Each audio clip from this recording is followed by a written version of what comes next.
ఇప్పుడు ఒక చిన్న ఎక్స్పెరిమెంట్ చేద్దాం. ఇది ఒక ఎల్ లెంత్ ఉన్నటువంటి చైన్. ఈ ఎల్ లెంత్ ఉన్నటువంటి చైన్ నేనేం చేశానంటే ఈ యొక్క రఫ్ టేబుల్ సర్ఫేస్ మీద ఉంచాను. సో ఎంత ఉంచాను, మ్యాక్సిమము చైన్ అంతా కూడా టేబుల్ మీద ఉండేటట్టుగా ఉంచాను అనమాట. So it is a uniform linear density chain. Okay, ఇప్పుడు దీన్ని కొంచెం ముందుకు తీసుకొచ్చా. ఏమైంది, ఏం కాలేదు, ఆ చైన్ అలాగే ఉంది. సో ఇంకాస్త కొంచెం ముందుకు తీసుకొచ్చాను. ఏమైంది, ఏం కాలేదు, కొంత హ్యాంగ్ అయింది, మిగిలిన చైన్ అంతా కూడా పైన ఉంది. సో ఇంకాస్త ముందుకు తీసుకొచ్చా చైన్ని, ఏం కాలేదు, రెస్ట్లోనే ఉంది. ఇంకాస్త ముందు తీసుకొచ్చా, ఏం కాలేదు, రెస్ట్లో ఉంది.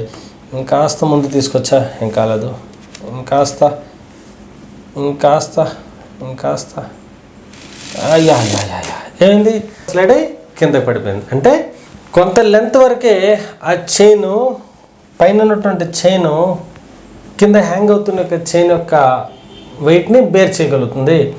తర్వాత ఈ యొక్క లెంత్ అయితే కొంచెం ఎక్కువైన వెంటనే ఇక్కడ వచ్చినటువంటి వెయిట్ని ఈ పైన ఉన్నటువంటి టేబుల్ పైన ఉన్నటువంటి చైన్ అనేది బేర్ చేయలేకపోయింది, మొత్తం స్లైడ్ అయ్యి కిందకి పడిపోయింది. So now our question is, what is the maximum possible length of the chain that can hang without sliding అనేది మన యొక్క క్వశ్చన్. దాని యొక్క సొల్యూషన్ ఇప్పుడు ఒకసారి మనం చూద్దాం. Say our length of chain is L and its mass is M అనుకుంటే, mass per unit length is equal to M by L. Is clear? So అలా ఉంటే ఇప్పుడు ఏం జరిగిందండి, కొంత చైన్ అనేది ఇలా వేలాడింది, కొంత చైన్ అనేది దీనిపైన ఇట్లాగా ఉంది. సో ఉండేటప్పుడు దీని యొక్క లెంత్ ఉన్నటువంటి చైన్ యొక్క ఈ మాస్ని ఈ పైన ఉన్నటువంటి మాస్ బేర్ చేసింది, కొంతసేపు తర్వాత బేర్ చేయలేకపోయింది. సో ఏం జరిగింది, ఎప్పుడు అలా జరిగింది అనేది మనం స్టడీ చేద్దాం. దీన్ని మనం అప్లికేషన్స్ ఆఫ్ న్యూటన్స్ లాస్లో మనం స్టడీ చేసాం. ఎట్లాంటిది, ఇలాంటి కండిషన్ మీకు గుర్తుండే ఉంటుంది, గుర్తుందా? దాంతో నేను కంపేర్ చేస్తాను. ఓకే, ఎట్లాగా, ఈ హ్యాంగ్ అవుతున్నటువంటి చైన్ యొక్క మాస్ని నేను M1 అనుకుంటాను, ఈ పైన ఉన్నటువంటి చైన్ యొక్క మాస్ని నేను M2 అనుకుంటాను. ఓకే, ఇమాజినరీ వైర్తో రెండింటిని ఇట్లా లాగితే ఏం జరుగుతుంది, ఇక్కడ అదే జరుగుతుంది. అలా ఇమాజినరీ వైర్తో రెండింటిని అటాచ్ చేసాం అనుకున్నాం. లేదు అనుకుంటే దీని యొక్క మాస్ని M2 అనుకోండి, దీని యొక్క మాస్ని M1 అనుకుంటే, ఇక్కడ దీని మీద పనిచేస్తున్న ఫోర్స్ నార్మల్ డైరెక్షన్ N, ఇక్కడ పనిచేసిన ఫోర్స్ M2 ఇంటూ G, మరి ఇక్కడ పనిచేసినటువంటి gravitational force M1 into G. So M1 into G వల్ల ఇక్కడ ఏం ఏర్పడుతుంది, టెన్షన్ T అనేది వస్తుంది. ఇది మనం అక్కడ చదువుకున్నది. సో ఈ యొక్క స్ట్రింగ్లో టెన్షన్ T అనేది క్రియేట్ అవుతుంది. సో ఇక్కడ టెన్షన్ T అనేది ఈ డైరెక్షన్లో పనిచేస్తుంది.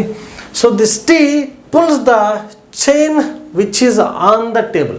ఈ T అనేటువంటి టెన్షన్ వల్ల ఈ పైన ఉన్నటువంటి ఈ చైన్ అనేది లాగబడుతుంది కదా. మరి ఇక్కడ మనకి ఏమవుతుందండి, ఈ చైన్కి సర్ఫేస్కి మధ్య ఫ్రిక్షన్ ఉంటుంది కదా. This friction acts in the opposite direction. As long as this friction is greater than tension, the chain remains at rest. So the moment when the tension balances the friction, లేదా ఎప్పుడైతే tension అంటే ఈ డైరెక్షన్లో పనిచేస్తున్న force అనేది friction కంటే ఎక్కువ అవుతుందో ఇది స్లైడ్ అవడం మొదలు పెడుతుంది. So what is the limiting condition, this tension must be equal to the friction. So tension is nothing but M1 into G is equal to, friction means what? Friction means mu s into n. So friction is equal to mu s into n, where n equal to how much, M2 into G to M2 into G. So M1 into G equal to, tension is equal to M1 into G, that is equal to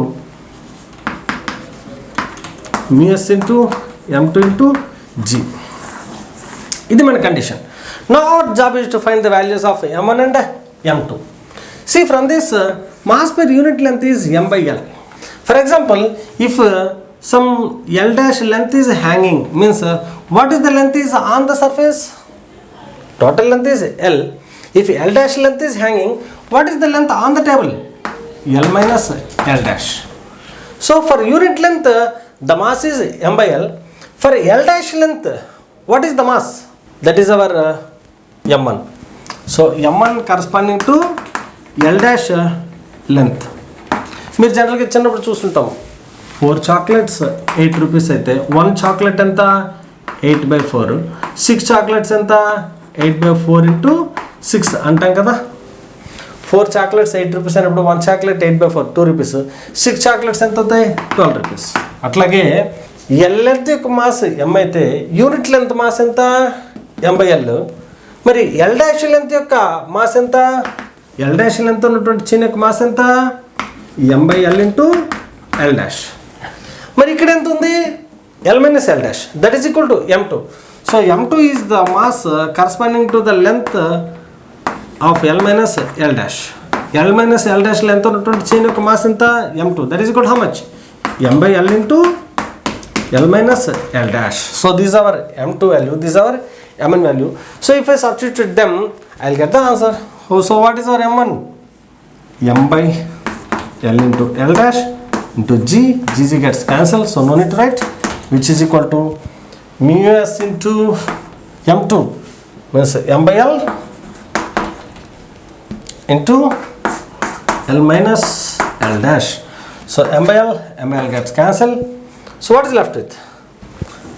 L dash is equal to mu s into L minus L dash. So what is our target? Our target is to find the value of L dash. ఎంత length ఉన్నటువంటి chain hang అవుతుందని అడిగాం కదా. So L dash కావాలి. So L dash is equal to mu s into L minus mu s into L dash.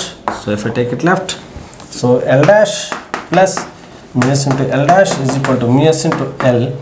So if I take L dash common, so L dash into 1 plus mu s is equal to mu s into L. So L dash equal to how much? Mu s into L by 1 plus mu s. So this is the final answer. అంటే ఎంత length ఉన్నటువంటి chain మనకి hang అవ్వగలుగుతుంది. ఇప్పుడు ఇదే question ఇంకోటి అడిగారు అనుకోండి, what is the length of the chain that can be on the surface, అంటే ఇది L minus L dash. So L minus L dash ఎంత అంటే ఎంత అవుతుంది L dash by mu s. So L dash అడిగితే ఇలా చెప్తాం, L minus L dash అడిగితే ఇది చెప్తాం. ఇది answer. Is it clear? So ఇది కొంచెం ట్రిక్కీ క్వశ్చన్, ఇంకొకసారి మీరు చూడండి. దీన్ని నేను న్యూమరికల్లో ఎగ్జామ్స్లో అడుగుతారు. ఎట్లాగా వాళ్ళు ఏం చేస్తారంటే వాల్యూస్ అన్ని ఇచ్చేస్తారు. ఇప్పుడు ఒక 5 మీటర్ లెంత్ ఉన్నటువంటి చైన్ తీసుకున్నాము, దాన్ని ఒక సర్ఫేస్ మీద ఉంచాము. The coefficient of friction between chain and surface is mu s is equal to 0.1 0. ఏదో కలిసిస్తాడు. ఎంత లెంత్ ఉన్నటువంటి చైన్ హ్యాంగ్ అవ్వగలదు L dash అంతే అని అడుగుతాడు. So you just substitute here, you will get the answer over. Clear? That's all.